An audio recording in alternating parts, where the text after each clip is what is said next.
Agfa-Commando. Agfa-Commando is the widely used name for the München-Giesing, Agfa Kamerawerke satellite camp of the Dachau concentration camp. By October 1944, the camp housed about 500 women. They were used as slave laborers in the Agfa camera factory, part of the IG Farben group in München-Giesing, a suburb on the SW side of Munich, 14 miles 23 km from the main camp of Dachau. The women assembled ignition timing devices for bombs, artillery ammunition, and V-1 and V-2 rockets. They used every opportunity to sabotage the production.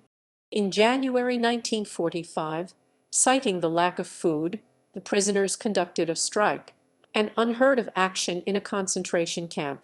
Production ended on 23 April 1945, and the women marched toward Wolfratshausen, where their commander eventually surrendered to advancing American troops. Creation of subcamps. Dachau was the first concentration camp, known as a KZ, that Reichsfuhrer SS Himmler had built. It was already in existence in 1933 and developed into a prototype for subsequent concentration camps such as Buchenwald, which appeared in 1937. The concentration camp was not geographically restricted to Dachau itself. At the onset of war, the SS increasingly employed concentration camp prisoners in armaments factories, and these specific labor commands created a network of subcamps throughout Germany. In some cases, the prisoners were accommodated in diverse makeshift sleeping areas. In other cases, the SS had them erect their own camp with watchtowers and fences. Many such subcamps, called the KZ Außenlager, were laid out in similar fashion to the concentration camps. There were also SS camp commanders, SS Lagerführer, and prisoner functionaries such as the camp senior Lagerältester or Block senior Blockaltester. Between 1927 and 1945, Agfa was the principal photographic equipment producer and the largest photographic manufacturer in Germany. From 1941, Agfa Kamerawerke produced exclusively for the Wehrmacht and employed a growing number of prisoners from Dachau. Most likely, they were returned to the main camp in the evenings during the first years, and the subcamp in München-Giesing, where the laborers assembled timing devices, was not established until September 1944. The camp commander came in function on 12 September 1944. Prisoners. About 500 prisoners from Eastern and Southeastern Europe, mainly Poland, arrived from Ravensbrück concentration camp on 13 September 1944. Little is known about the Polish women except that many of them were taken as slave labor in reprisal for the 1943 Warsaw Ghetto Uprising. Ludwig Iber mentions a 40-year-old Polish woman who died on 7 October 1944. In December 1944, after a Christmas party, 2 of these prisoners escaped, dressed as Joseph and Maria in some borrowed clothing. According to an unconfirmed account of Leni Leuvenberg, 20 Polish women were killed during a bombing on 25 February 1945.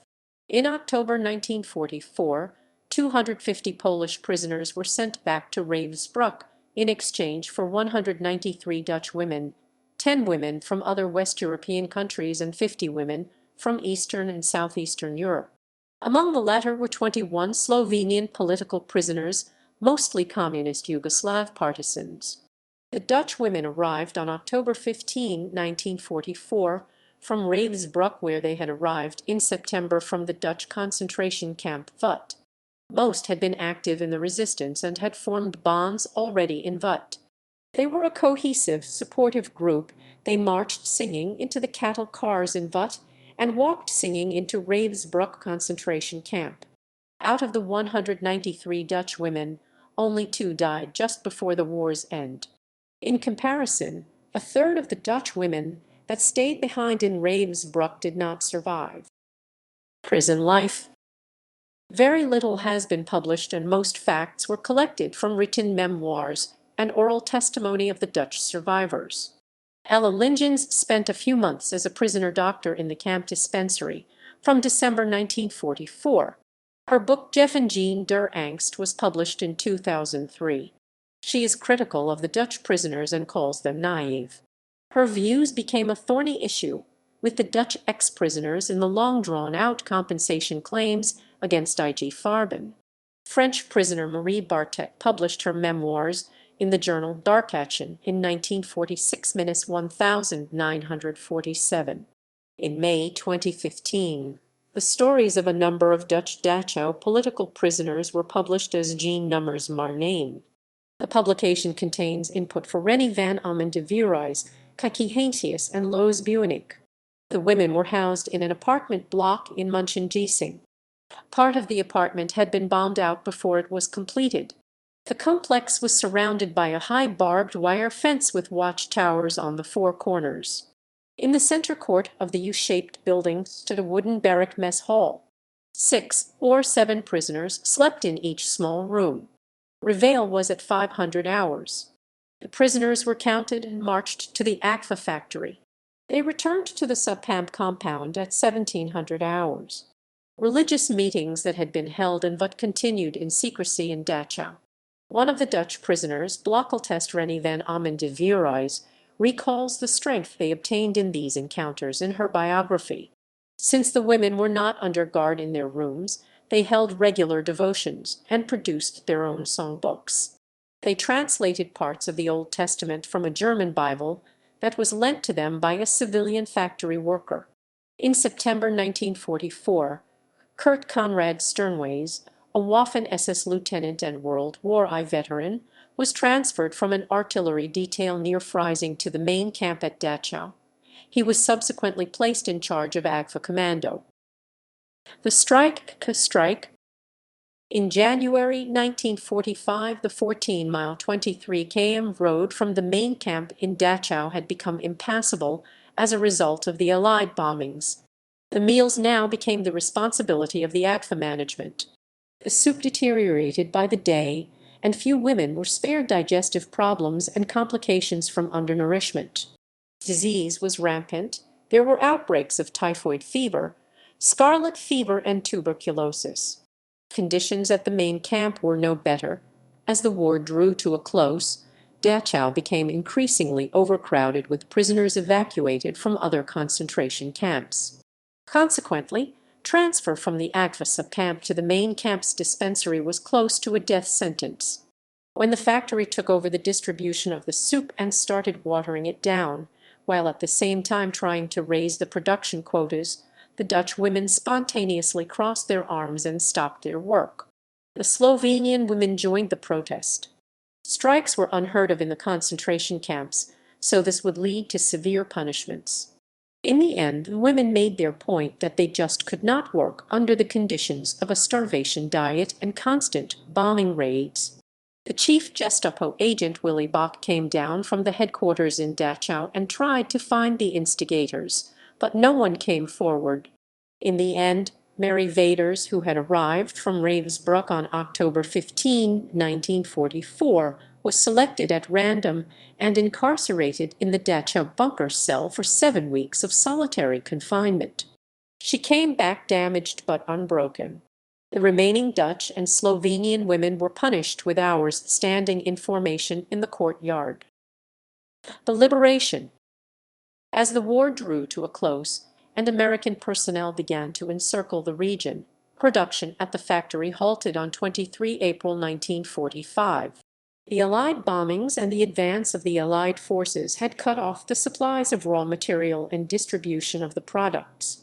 The camp commander was ordered to evacuate the prisoners and begin their death march in a southerly direction. The women were given a small sausage and a piece of bread for the journey, with their standard bowl of soup for their previous evening meal. Against his SS superior's orders, Sternways halted the march on 28 April just outside the town of Wolfratshausen, and further persuaded a farmer named Walser to shelter the 500 remaining prisoners in his hayloft. Despite specific orders to the contrary, he did not resume the march, but let the women shelter in place until the American troops drew closer. On 1 May 1945, Sternways surrendered to the 12th Infantry Regiment of the 4th Infantry Division of the U.S. Army and asked for protection of the prisoners. After about a week on the farm, being fed by the generous Walser couple. The women were relocated nearby in the abandoned labor camp Forenwald. This was the largest and longest-lived resettlement camp in post-war Europe. From Forenwald, the women were repatriated by the Red Cross. Trial of Camp Commander. Initially, and based on cursory evidence, Sternways was accused of participating in cruelties and criminal usage of prisoners of war and civilians and sentenced to 2 years of labor after the war. However, the testimony of many of the women revealed no evidence of atrocities committed at the work detail at Agfa Kamerawerke. According to former prisoners' testimony, Subcamp Commander Lieutenant Kurt Conrad Sternways was a reasonable man. His sentence was abrogated upon the testimony of his former charges. His deputy, a 29-year-old Latvian named Alexander Jarin, was sentenced to 6 years imprisonment for his cruel treatment of the prisoners commencing 9 May 1945. Although there was no suggestion in the trial records that Sergeant Jarin had mistreated the women, he was convicted of mistreatment of prisoners during his work at Dachau. The U.S. War Press in Dachau.